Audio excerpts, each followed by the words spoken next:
추경 야합, 정치권을 강력히 규탄한다. 정부가 제출한 26조 2천억 원 규모의 추가 경정 예산안이 단 10일 만에 국회를 통과했다. 이는 단순한 신속 처리가 아니라 수계 민주주의를 스스로 파기한 정치권의 집단적 직무유기다. 이번 추경은 여야 합의로 재석 244명 중 214명의 찬성으로 통과되었으며 사실상 압도적 동조로 속결 처리되었다. 문제는 속도 그 자체가 아니라 그 내용이다.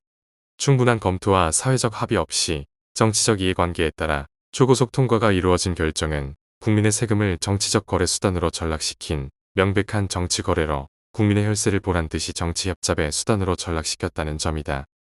특히 소득 하위 70%에 대한 현금성 지원과 같은 정책이 핵심으로 포함된 것은 선심성 재정 집행, 선거를 겨냥한 매표행위라는 비판을 피할 수 없다. 국가 부채가 급증하는 상황에서 이러한 행태는 단순한 정책 실패를 넘어 미래 세대에 대한 범죄 행위이며 노골적인 재정 포퓰리즘이자 뻔한 매표 행위이다. 겉으로는 중동 전쟁 대응을 명분으로 내세웠지만 실제 핵심 예산은 대규모 현금 지원이다. 언론 보도에서도 드러나듯 고유가 피해 지원금을 빙자하여 대다수 국민에게 직접 현금을 지급하는 구조로 설계되어 있다.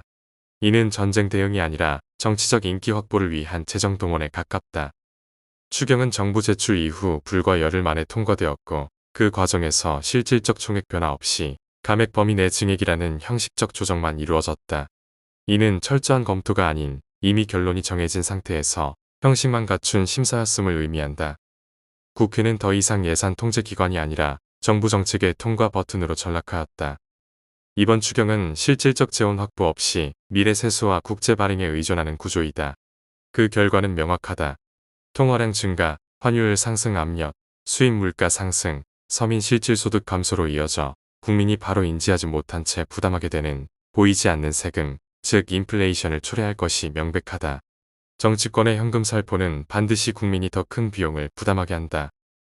유동성 확대는 필연적으로 자산시장으로 유입된다. 그 결과는 다음과 같다. 주식 부동산 가격 상승, 자산 보유층의 부유층 대 무자산층의 상대적 박탈 현상으로 나타나 양극화를 완화하겠다며 추진한 정책이 오히려 양극화를 구조적으로 심화시키는 자기 모순에 빠지게 된다. 중국인 관광객을 대상으로 하는 등 특정한 관광시장에 대한 추가 예산 투입과 같은 정책은 이미 높은 비중을 차지하는 시장에 대한 편중 투자로 리스크를 확대하는 비합리적 결정이다. 이는 전략이 아닌 단기성과 집착이며 국가 재정의 기본 원칙조차 무시한 행태다. 급증하는 국가 채무 상황에서 추가 세수는 지출이 아니라 부채 상환에 우선 사용되어야 한다.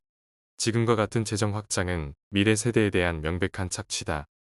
정부는 추경을 통한 지출 확대가 아니라 중복 사업 정리로 불필요한 지출을 축소하는 노력으로 기존 재정 구조의 개혁에 집중해야 한다.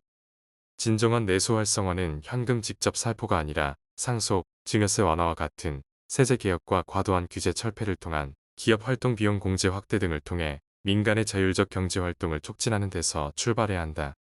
중동 전쟁 대응이라는 명분이 허울이 아니라면 기존 공급망 안정화 기금 활용, 예비비 및 기존 제도 재배치, 중복 사업 정리를 통해 효율적으로 대응해야 한다.